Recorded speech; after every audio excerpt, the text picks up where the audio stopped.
Chapter 179. History is written by men. Translator, Sky Pharaoh Editor, Sky Pharaoh. The flower wine monk begged for mercy on his knees. The fourth clan head was merciful and kind, intending to spare his life.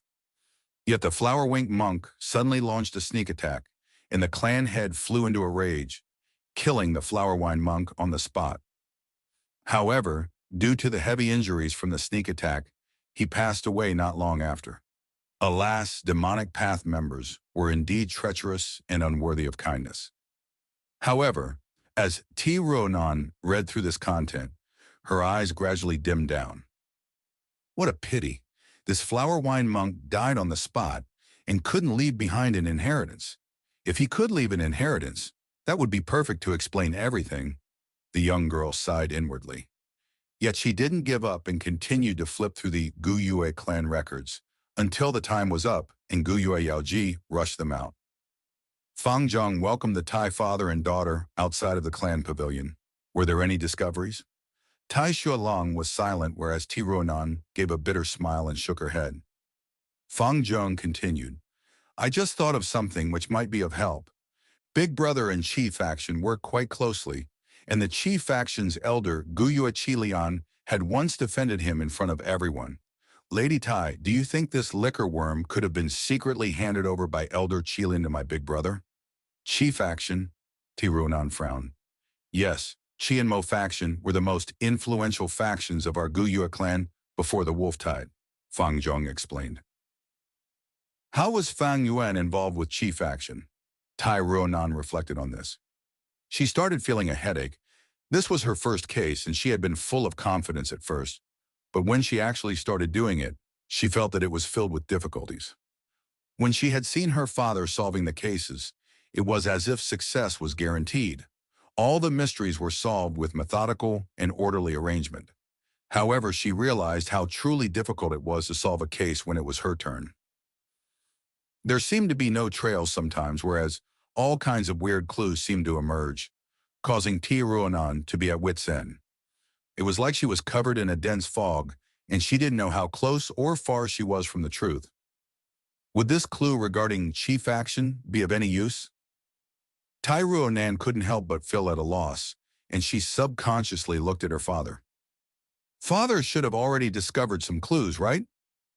At this moment, the admiration in the young girl towards her father deepened further. If it was my father, this case should have already been solved. I am still far away from father's level. But even if I fail, as long as father is here, the truth will come out and the killer will be punished. T. Ronan felt ashamed, but also a sense of pride. With Ti Shuileng here, she had no worries that the criminal could get away. But the young girl quickly shook her head, getting angry. The anger was towards herself. Ronan, you are worthless. Didn't you think of surpassing father? How can you surpass him if you have the mentality of always relying on him? Ronan, cheer up. You can do it. The young girl pursed her lips, inwardly encouraging herself. Her spirit boiled up again. She decided to overthrow her previous conjectures and start over. If Fang Yuan didn't obtain the liquor worm from an inheritance and got it from other people, then this Qi faction would be the biggest suspect. However, why would Qi faction take notice of a C-grade aptitude ordinary student and secretly give him the liquor worm? What does Fang Yuan have that Qi faction felt it worthy to invest in him? Because he is Fang Zhang's brother? No, that is almost negligible. Wait a second, it might not be Qi faction taking the initiative to invest in him. There is another possibility, and that is because Fang Yuan blackmailed them. If it is truly so, what did Fang Yuan have on them to make them hold their nose and obediently compromise with a student that had yet to be a Gu master? Tai Ronan racked her brains, and an answer seemed to gradually emerge in her mind. But this answer was blurry, like the light behind a paper window. Tai Ronan could feel its existence, but she couldn't grasp and understand it. Father? The young girl suddenly raised her head and looked at Ti Shuileng. I would like to borrow the cactus pointer. Ti Shuileng replied in a relaxed voice. The suggestion given by cactus pointer is based upon the information the user has. It only speculates on behalf of you and might not be accurate. Are you sure you want to use it? The young girl nodded. Cactus pointer was a seed. Tai Ruonan buried it in the ground, then used her palm to press on the soil, transferring her white-silver primeval essence to it. After several breaths, she withdrew her hand. Soon they could see the soil loosening up, and a young sprout grew out of it. The newborn sprout was a translucent green and looked very fragile. It quickly grew, becoming bigger and bigger, and its color changed from fragile greenish yellow to verdant green, then finally to dark green. Its appearance was similar to a cactus. It had thick flesh, the surface covered with sharp black thorns, and was lush green all over. Within moments, a flower bud appeared on its top part. The white flower bud gradually grew, becoming charming and delicate. The main body of the cactus, however, was shrinking, as if its moisture was being squeezed out. Tai Ruonan stretched her fingers and gently plucked this flower bud. The moment the flower bud was taken out, the cactus started turning gray and completely died after a few seconds. The cactus pointer was a rank 3 consumable gummier. Tai Ruonan carefully opened the flower bud. The flower bud, however, was not wrapped up with layers of petals, instead appearing similar to a ball of paper. When Tai Ruonan completely opened it, it formed into a neat and square white paper. There were only one word written on the white paper: aptitude. This word would mean nothing to others and might even sound ridiculous. But to Tai Ruonan, it was a very important tip. The cactus pointer was used just like this. It gave insights to the Gu masters who had racked their brains but couldn't advance forward. It pierced the paper window and let the Gu masters see the light. "Right, it is aptitude," Tai Ruonan shouted. She immediately took out the letter which recorded all the intels collected by Jia Fu.